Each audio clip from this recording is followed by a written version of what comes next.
tip-off opening night. Let's check out the starting lineup.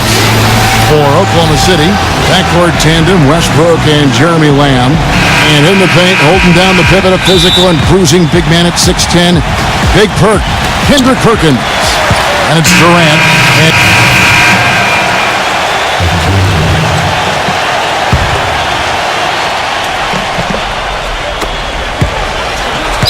kicks to Lamb. He passes it to the Cobra.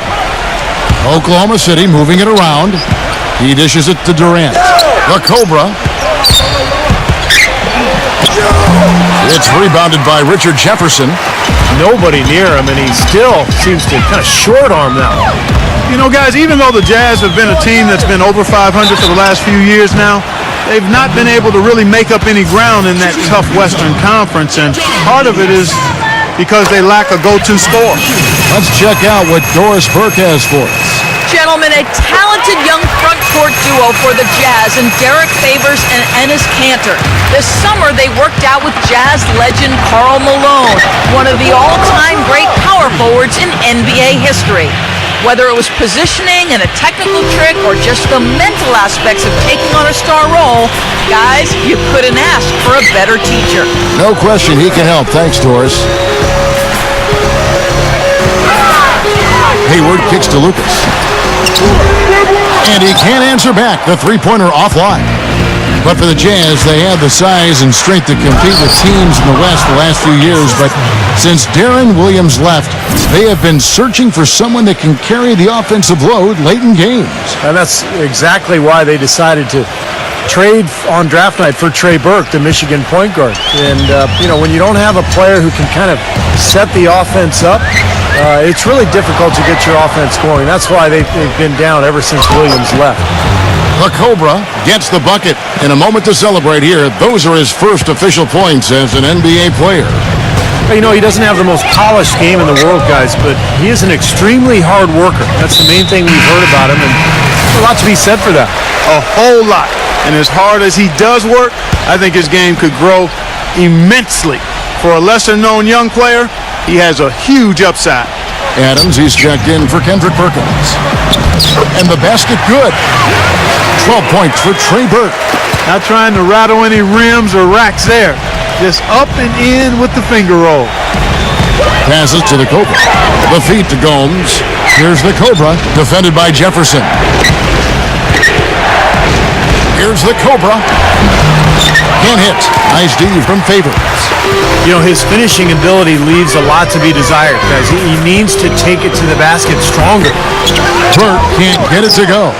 You know, one thing with Scott Brooks, guys, he's very consistent with his message. You listen in on those timeouts, it's all about getting stops. Defense, defense, defense, and letting their offense come from that. The Cobra lays it up and banks it in. The Cobra's got 4 points now in the quarter. The Cobra, lethal. Here is Hayward. The dish to Jefferson. Feeds it to Favors. And it's going to be 2 free throws. Drew contact on the shot. And Clark, you mentioned Brooks' single-mindedness stayed pretty constant with his rotations, too. And there's no doubt players appreciate knowing their role, but, a lot of critics have been surprised. Now, presented by Sprint. The Sprint Halftime Report, presented by Sprint. Here we go now, the start of the third quarter, welcoming you back in a closely contested first half so far.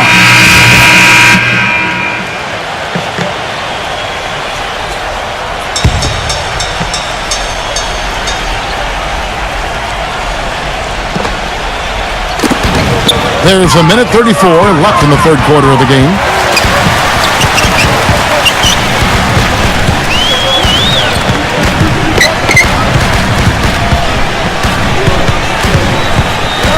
Pass to Rush.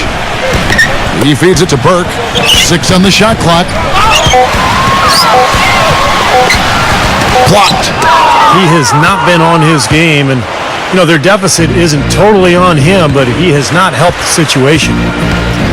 The Cobra passes to Durant. There's the bucket. Good.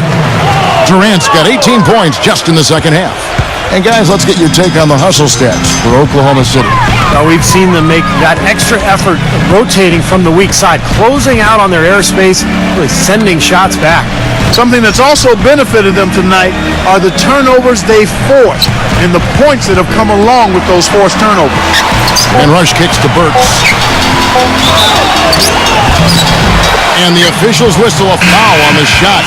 The bucket's good. He'll go to the line. A different look for Oklahoma City. Derek Favors checked in for Williams. Jefferson comes in for Brandon Rush.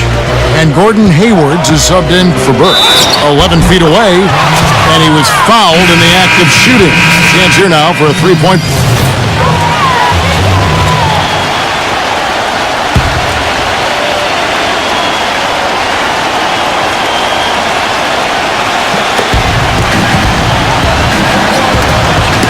And out of bounds as Utah gains possession.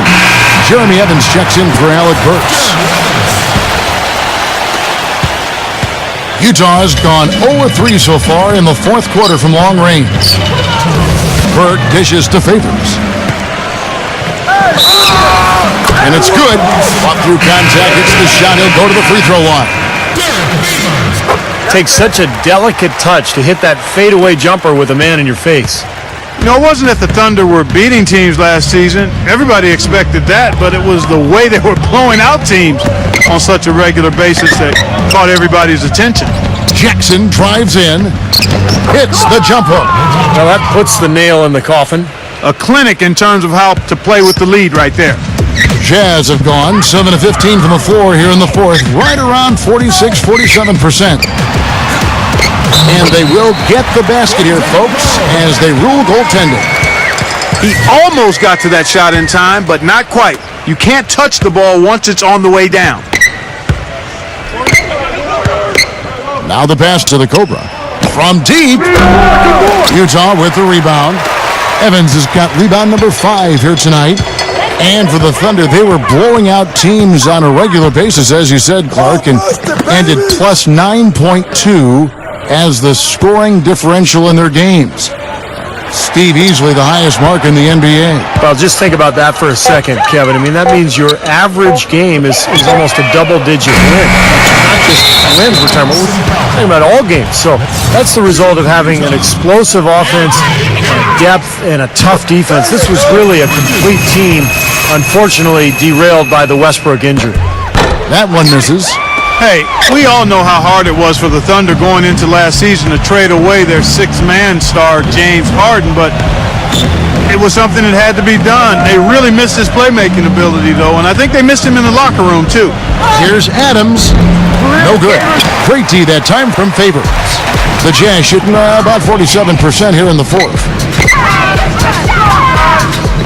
Garrett, the pass to Lucas.